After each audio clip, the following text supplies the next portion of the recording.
Eagle Hills-ის პროექტები საქართველოში და უპრეცედენტო ინვესტიცია თემაზე პრემიერ-მინისტრმა დეპუტატების კითხვებს უპასუხა. ირაკლი კობახიძე მიმოიხილა კომპანიის მიერ უცხოეთში განხორციელებული პროექტები და ყურადღება გაამახვილა Eagle Hills-ის რეპუტაციაზე. კანონმდებლებს მიაწოდა დეტალური ინფორმაცია გაფორმებულ ხელშეკრულებაზე და უპასუხა ინვესტიციის წინააღმდეგ კოორდინირებულ კამპანიას. კონკრეტულ დეტალებს სოფო ბერიძე გაგვაცნობს საკანონმდებლო ორგანოდან. თემის მოცულობის გათვალისწინებით ბუნებრივი იყო, რომ საკმაოდ ხანგრძლივი აღმოჩნდებოდა ამ კონკრეტულ საკითხზე. ინტერპელაცია დაახლოებით 2 საათის განმავლობაში საუბრობდა საქართველოს პრემიერ-მინისტრი, უფრო ზუსტად ამ თემაზე მასთან ინტერპელაცია დაახლოებით 2 საათის განმავლობაში გაგრძელდა. საქართველოს მთავრობის მეთაურმა ისაუბრა უპრეცედენტო ინვესტიციის ავტორი კომპანიის რეპუტაციაზე, ბუნებრივია ისაუბრა მასთან გაფორმებული ხელშეკრულების შესახებ და ისაუბრა ყველა იმ დეტალზე, რომლის გასაჯაროებაც კომერციული ინტერესის გათვალისწინებით იყო შესაძლებელი. მთავრობის მეთაურმა ყურადღება გაამახვილა ამ უპრეცედენტო ინვესტიციის მოწინააღმდეგეების მიერ გაჟღერებულ ინფორმაციასთან დაკავშირებით, იმის შესახებ, რომ თითქოს მოხდება ქართული მიწების უცხოელებზე გაყიდვა. მთავრობის მეთაური ამბობს, რომ არანაირი ქართული მიწების გასხვისება უცხოელებზე არ მოხდება, რადგან მიწის ნაკვეთების თანამოსაკუთრედ რჩება საქართველოს სახელმწიფო და პარტნიორ კომპანიებს არ აქვს მიწის ნაკვეთების გასხვისების შესაძლებლობა. რა ვალდებულებებს იღებს სახელმწიფო ამ პროექტის ფარგლებში, ამაზეც იყო ბუნებრივია საუბარი მთავრობის მეთაურის მხრიდან. ირაკლი კობახიძემ განმარტა, რომ სახელმწიფო არ იღებს არანაირ ფინანსურ ვალდებულებას, ფინანსურ გარანტიას ან რაიმე არასტანდარტულ პირობებს არ სთავაზობს კონკრეტულ ინვესტორს. მოვისმინეთ უამრავი სპეკულაცია. უწუნებენ რეპუტაციას ამ კომპანიას, თუმცა მე ხშირად მისაუბრია უცხოელ ბიზნესმენებთან, პოტენციურ ინვესტორებთან ამ თემასთან დაკავშირებით და ყველა გამოხატავს განსაკუთრებულ, ასე ვთქვათ, ინტერესს ამ ინვესტიციის მიმართ გამომდინარე იქიდან, რომ ნებისმიერი ქვეყანა ნატროლობს ასეთი მაღალი რეპუტაციის მქონე კომპანიის შესვლას ამა თუ იმ სახელმწიფოში. როდესაც ასეთი კომპანია შედის კონკრეტულ ქვეყანაში, ეს არის სიგნალი ნებისმიერი სხვა ინვესტორისთვის და სიგნალი იმასთან დაკავშირებით, რომ სახელმწიფოში არის ჩამოყალიბებული ძალიან მაღალი დონის საინვესტიციო გარემო. სწორედ ემა არის და Eagle Hills-ის მიერ განხორციელებული პროექტების შედეგად გაიზარდა რამდენჯერმე დუბაის არამხოლოდ ტურისტული, არამედ საერთო ეკონომიკური პოტენციალიც. და საუბარია ასეთი ტიპის კომპანიაზე, რომელსაც ძალიან მძიმე, მათ შორის ბიზნეს წარსულის და პოლიტიკური წარსულის მქონე ადამიანები უწუნებენ რეპუტაციას. რაც შეეხება მხარეების ვალდებულებებს, ამასთან დაკავშირებით საზოგადოებას უკვე გავაცანით დეტალური ინფორმაცია. პირველ რიგში ფუძდება ერთობლივი კომპანია, როგორც უკვე თქვა, წილის 13 ეკუთვნის ამ კომპანიაში საქართველოს სახელმწიფოს, 2/13 ეკუთვნის კომპანია Eagle Hills.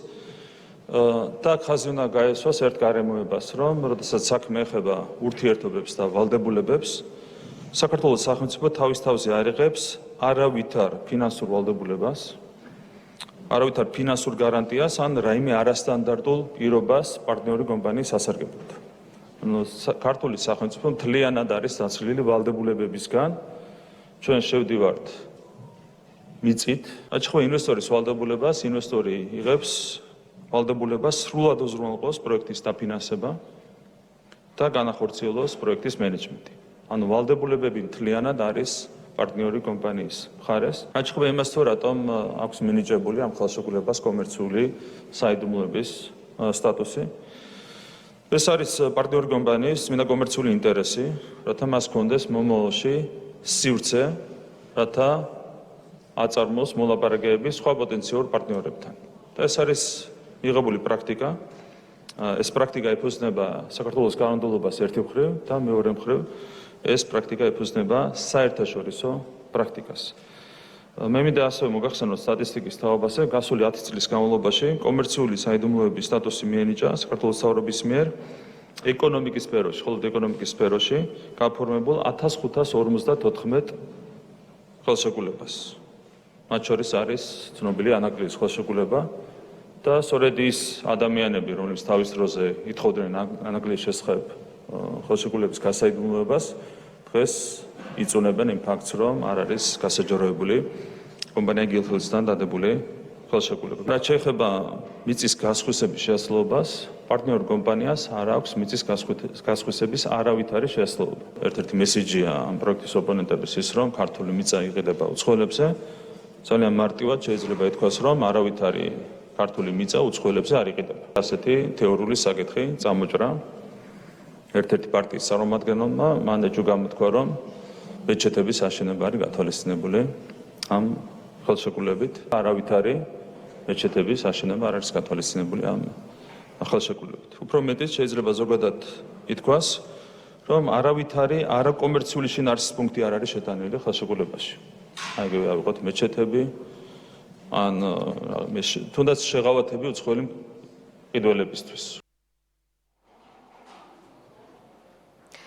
პრემიერ-მინისტრმა ისაუბრა ბუნებრივი მიგრაციის საკითხებთან დაკავშირებით, იცით, რომ ამ პროექტის ოპონენტების მხრიდან ეს ერთ-ერთი საკითხი არის სპეკულაციებისთვის და რა თქმა უნდა მთავრობის მეთაურმა ისაუბრა გარემოს დაცვის საკითხებთან დაკავშირებითაც, რადგან არც ეს საკითხი არის ნაკლებად აქტუალური ამ მასშტაბურ ინვესტიციაზე საუბრისა თუ კრიტიკის დროს. მთავრობის მეთაურმა განმარტა ის, რომ მაგალითად კრწანისის ტყეპარკი ისედაც საჭიროებდა რეაბილიტაციას, რომლისთვისაც დაახლოებით 158 მილიონი ლარი უნდა დახარჯულიყო სახელმწიფო ბიუჯეტიდან. ალბათ არავინ იდავებს იმაზე, რომ ეს საკმაოდ მასშტაბური რიცხვი გახლავთ და ახლა სწორედ ეს ნაწილიც ინვესტორის პასუხისმგებლობა იქნება. არათუ არ შემცირდება გამწვანების არეალი, პირიქით გაიზრდება მწვანე სივრცეების მოცულობა კრწანისის ტყეპარკის მიმდებარედ, პირიქით გაიზრდება. რაც ხდება გონიოს საერთოდ არ არის გამწვანებული და ის სივრცე, სადაც საერთოდ არ არის მწვანე ნარგავები დღეს რეალურად გამწვანდება და თანამედროვე სტანდარტების შესაბამისად კეთილ მოეწყობა. რაც ხდება კრწანისის ტყეპარკს საჭიროებდა რეაბილიტაციას, ისედაც თბილისის მერიას ჰქონდა წინასწარი გაანგარიშება რეაბილიტაციის სამუშაოებისთვის და ღირებულება, რეაბილიტაციის სავარაუდო ღირებულება იქნებოდა 158 მილიონი ლარი, რაც უნდა დახარჯულიყო სახელმწიფო ბიუჯეტიდან, საჯარო ბიუჯეტიდან. რეალურად რაც უნდა დაეხარჯა ბიუჯეტს, იმას გააკეთებს უკვე კომპანია იგილფილდსი. არის თუ არა პროექტი მომგებიანი, ამასთან დაკავშირებითაც მოვისმინეთ სპეკულაციები, ზოგადად ჩვენს ოპონენტებს უჭირთ მათემატიკა, როგორც საარჩევნო ისე საინვესტიციო მათემატიკა. სახელმწიფოს დივიდენდი ამ პროექტიდან იქნება ჯამში დაახლოებით 2 მილიარდი ლარი. შესაბამისად, რადგან ჩვენი არის 1/3 იგილფილდსის 2/3, შესაბამისად იგილფილდსის დივიდენდი იქნება დაახლოებით 4 მილიარდი ლარი, რაც არის დაახლოებით 1,5 მილიარდი დოლარი. ანუ ინვესტიციიდან ამონაგები, ეგრეთ წოდებული IRR არის დაახლოებით 23%. 25%-მდე თუ გაქვს ამონაგები, ითვლება, რომ ეს არის კარგი მოგება შესაბამის ინვესტორისთვის, კომპანიისთვის. ამ შემთხვევაში ახლოს არის მაქსიმალურ ზღვართან კომპანია იგილფილდსის მოგება. რა არის უშუალოდ ქვეყნის პირდაპირ და ირიბის სარგებელი ამ პროექტიდან. მთლიანი ეფექტი საქართველოს ეკონომიკაზე იქნება დაახლოებით 11 მილიარდი ლარი. რაც არის ძალიან დიდი მაჩვენებელი დამეთანხმებით. მე მინდა შეგახსენოთ, რომ წელს პირველად ისტორიაში გადაცდება ჩვენი მთლიანი შიდა პროდუქტი, ჩვენი ეკონომიკა 100 მილიარდ ლარს. და წარმოიდგინეთ, რომ დაახლოებით ამის 10%-ზეა საუბარი, რასაც მარტო ერთი კონკრეტული საინვესტიციო პროექტი მოუტანს საქართველოს. არის საუბარი კოლოსალურ ეკონომიკურ მოგებაზე, რომელსაც ამ პროექტიდან მიიღებს ჩვენი სახელმწიფო. სხვადასხვა გადასახადიდან ეს არის მოგების, დამატებული ღირებულების, საშემოსავლო გადასახადი ძირითადად ეს სამი სახეობა. სახელმწიფო ბიუჯეტში შევა პროექტის განხორციელების მანძილზე დაახლოებით 5 მილიარდი ლარი. უშუალოდ პროექტის განხორციელების ეტაპზე 24,000-ზე მეტი სამუშაო ადგილი და პროექტის დასრულების შემდეგ შეიქმნება უკვე 8,000-ზე მეტი მუდმივი სამუშაო ადგილი. მშენებლობას უზრუნველყოფენ ქართული სამშენებლო კომპანიები, ეს არის ზოგადად კომპანია იგილფილდსის მიდგომა. ისინი ოპერირებენ ადგილობრივი კომპანიების მეშვეობით და ისინი გეგმავენ დააკონტრაქტონ სწორედ ქართული კომპანიები და შესაბამისად ქართული კომპანიები ბუნებრივია მაქსიმალურად დაასაქმებენ საქართველოს მოქალაქეებს. რაც ხდება მიგრაციულ გავლენას, ერთერთხელ გავიხსენოთ, რომ დაახლოებით 16,000 ბინა სახლი აშენდება ორივე ტერიტორიაზე და გახსოვთ, რომ იგილფილდსის დამფუძნებელმა ბატონმა ალაბარმა განაცხადა, რომ ის ვარაუდობს დაახლოებით 60%-ის გაყიდვას საერთაშორისო კლიენტებზე. თუმცა ჩვენი მოლოდინი ამ შემთხვევაში ცოტა განსხვავებულია. საქართველოში არის დღეს ასეთი სტატისტიკა, როდესაც ჩნდება ბინები, დაახლოებით 80% ყიდულობენ საქართველოს მოქალაქეები და 20% ყიდულობენ უცხო ქვეყნის მოქალაქეები.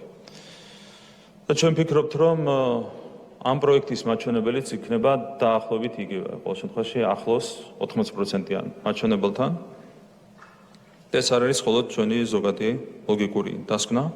აქაც ოპონენტები სპეკულირებენ და ამბობენ, რომ ბინის ფასი იქნება ძალიან მაღალი, შესაბამისად საქართველოს მოქალაქეებს არ ექნებათ ამ პროექტში ბინის შეძენის შესაძლებლობა და ერთ-ეგივე ციფრებს და რიცხვებს ატრიალებენ, აქაც აი აქედანაც ჩანს, რომ არის კოორდინირებული ეს კამპანია. აცხადებენ, რომ $12,000 ეღირება ბინა ამ ასე ვთქვათ ტერიტორიებზე, გონიოში და კრწანისში, რაც არაფერს არ ეფუძნება. ანუ უცბად მოიფიქრეს $12,000 და კოორდინირებულად ერთ-ეგივეს ლაპარაკობენ. რეალურად ბინის ფასი იქნება ბევრად ნაკლები. სპეკულაციები მოვისმენთ იმასთან დაკავშირებით, რომ როდესაც ბინას ყიდულობს უცხოელი, მას ავტომატურად ენიჭება ბინადრობის ნებართვა. პირველი რომ ეს არ არის არათარ შემთხვევაში ავტომატური და შესაბამის პროცედურას გადის თითოეული შემთხვევა და მეორე ისინი არ აკონკრეტებენ, რომ ეს არის მუკლებადიანი ბინადრობის ნებართვა. ინტერპელაციის ფარგლებში საპარლამენტო ტრიბუნამ მთავრობის მეთაურმა გამოიყენა მათ შორის კონკრეტულ პოლიტიკურ სპეკულაციებზე პასუხისთვისაც ირაკლი კობახიძეს მიაჩნია, რომ არის თემები, რაზეც არ უნდა ისპეკულირონ, მაშინაც კი, როდესაც არიან ნაციონალური მოძრაობის ლელოს ალტინფოს წარმომადგენლები, რადგან მთავრობის მეთაურს მიაჩნია, რომ ასეთი უშინაარსო სპეკულაციები მხოლოდ აგენტების ხვედრია. როდესაც იცი, რომ ასრულებ დაკვეთას და ამ დაკვეთის მიზანია საქართველოს ეკონომიკას დააგდეს 11 მილიარდი ლარი, მაგალითად, როდესაც იცი, რომ ამ დაკვეთის მიზანია ბიუჯეტს დააგდეს წელიწადში 700 მილიონი ლარი, როცა იცი, რომ ამ დაკვეთის მიზანია არ შეიქმნა საქართველოში 24,000 დროებითი და 8,000 მუდმივი სამუშაო ადგილი, ამავდროულად როცა იცი, რომ რეალურად არავითარი არაბული ქალაქები ქვეყანაში არ შენდება, უბრალოდ არ უნდა იკადრო სპეკულაცია. არის რაღაცეები, სადაც ნაცი და ლელო რო ხარ, ალტინფო რო ხარ, მაშინაც კი არ უნდა იკადრო სპეკულაციები, თუმცა ჩვენ ხედავთ, როგორია ამ ადამიანების მორალი. ეს არის უცხოელი აგენტების ხვედრი და ბედი, რაც არის ძალიან სამწუხარო და ძალიან დასანანი. ამ შემდეგ რეგლამენტის შესაბამისად დეპუტატებს ჰქონდათ პრემიერ-მინისტრისთვის კითხვის დასმის შესაძლებლობა, 4 დეპუტატმა ისარგებლა ამ შესაძლებლობით, მათ შორის ერთი გიორგი გახარიას პარტიის წარმომადგენელი გახლდათ ის კანონმდებელი, რომელმაც შეკითხვა უშუალოდ თემასთან კონტექსტში არ დასვა და ის დაკავშირებული იყო საქართველოს ევროპულ მომავალთან, საქართველოს ისტორიულ არჩევანთან, მთავრობის მეთაურმა საჭიროდ მიიჩნია, რომ ამ კითხვაზეც გაეცა პასუხი კონკრეტული დეპუტატისთვის.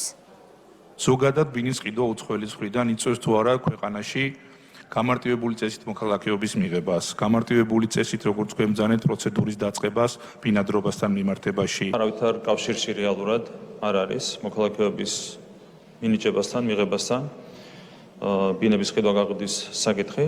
ბინის ყიდვის საფუძველზე არავინ არ იღებს საქართველოს მოქალაქეობას.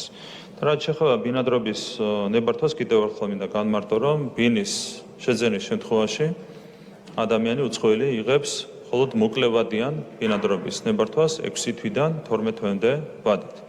შესაბამისად, ბინის ყიდვასთან ვერავითარი ფორმით ვერ იქნება დაკავშირებული უცხო ქვეყნის მოქალაქის საქართველოში საცხოვრებლად დარჩენა. იმისათვის, რომ ადამიანი დარჩეს საცხოვრებლად საქართველოში, ხანგრძლივი ვადით, ან თუნდაც საშუალო ვადით, 1 წელიწადზე მეტი ვადით, მას სჭირდება კონკრეტული სხვა პირობების საკმაყოფილება, რასთან დაკავშირებითაც მსჯელობენ შესაბამისი უწყებები. რა თუნდაც თეორიული უარყოფითი ეფექტი შეიძლება იქონიოს დემოგრაფიულ ვითარებაზე საქართველოში. თუ იქნება ინტერესი, ჩვენ შეგვიძლია დეტალური ინფორმაცია სხვა ინტერპელაციის ფარგლებში გაგიზიაროთ, ზოგადად მიგრაციასთან დაკავშირებით.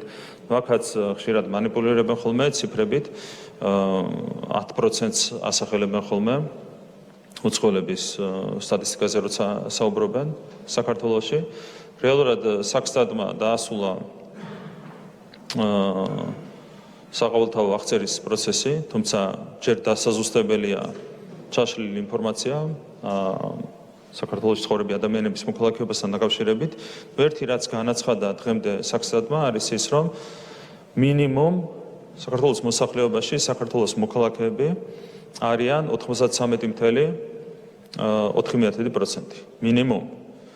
რჩება 6.6%, საიდანაც ბევრის მოქალაქეობის საკითხი არის უბრალოდ დასაზუსტებელი, ესენი არ არიან აპრიორი მოწყვლელი მოქალაქეები, უბრალოდ მათი დიდი ნაწილის მოქალაქეობის საკითხი არის დასაზუსტებელი. რა სამართლებრივ იურისდიქციაში ექცევა ეს კომპანია, რომელიც სახელმწიფომ დაარსა Eagle Hills-თან ერთად და პროექტის განხორციელების პროცესში დავების წარმოშობის შემთხვევაში სად მოხდება ამ დავების გადაწყვეტა. თვითონ პროექტი ხორციელდება ქართული კანონმდებლობის ქვეშ საქართველოში, ანუ შესაბამისდებლობრივი პროექტი ხორციელდება საქართველოს კანონმდებლობის შესაბამისად. თუ წარმოიშვა დავა ორ მხარეს შორის, ანუ საქართველოს სახელმწიფოსა და კომპანია Eagle Hills შორის, ამ შემთხვევაში მოქმედებს ბრიტანული სამართალი ხელშეკრულების თანახმად და ესეც არის მიღებული პრაქტიკა და კონკრეტულად ციურიხის არბიტრაჟის მიერ განიხილება შესაძლო ნებისმიერი დავა. ეს არის გათვალისწინებული ამ ხელშეკრულებით, რომელიც არის დადებული საქართველოს სახელმწიფოსა და კომპანია Eagle Hills შორის. იზიარებთ თუ არა თქვენი ქვემდგომი პარტიის რიტორიკას, ნეიტრალური საქართველოს რიტორიკას და ნეიტრალიტეტის გამოცხადებას. ბატონო თავმჯდომარე, თქვენი ნებართვით, მაინც მოკლედ შევახები ამ თემას, მიუხედავად იმისა, რომ გასცდა ინტერპელაციის ფარგლებს. მე მინდა შეგახსენოთ, რომ ჩვენ არ შეგვიჩერებია არავითარი ევროინტეგრაციის პროცესი. დოკუმენტურადაც დაადასტურა ევროკავშირმა, რომ 2024 წლის 27 ივნისს ევროკავშირმა შეაჩერა დიალოგი საქართველოსთან, რაც არ ქონდა არავითარი საფუძველი. ანუ დოკუმენტური ის, რაც არაერთხელ საჯაროდ განაცხადეს, ძირითადად ამაზე საუბრობდა ხოლმე ევროკავშირის ელჩი, ის უკვე წერილობით დოკუმენტურადაც დაადასტურეს. ისტორიული ინვესტიციის ირგვლივ პარლამენტში პრემიერ-მინისტრის ინტერპელაცია დასრულებულია, როგორც უკვე იცით, დამოუკიდებელი საქართველოს ისტორიაში პირველად ერთი კონკრეტული ინვესტორი საქართველოში 6.6 მილიარდი დოლარის ინვესტიციას განახორციელებს. ეს გახლავთ მსოფლიოში ცნობილი MR ჯგუფის შვილობილი კომპანია Eagle Hills-ი, მისი პროექტები განხორციელდება თბილისში და გონიოში.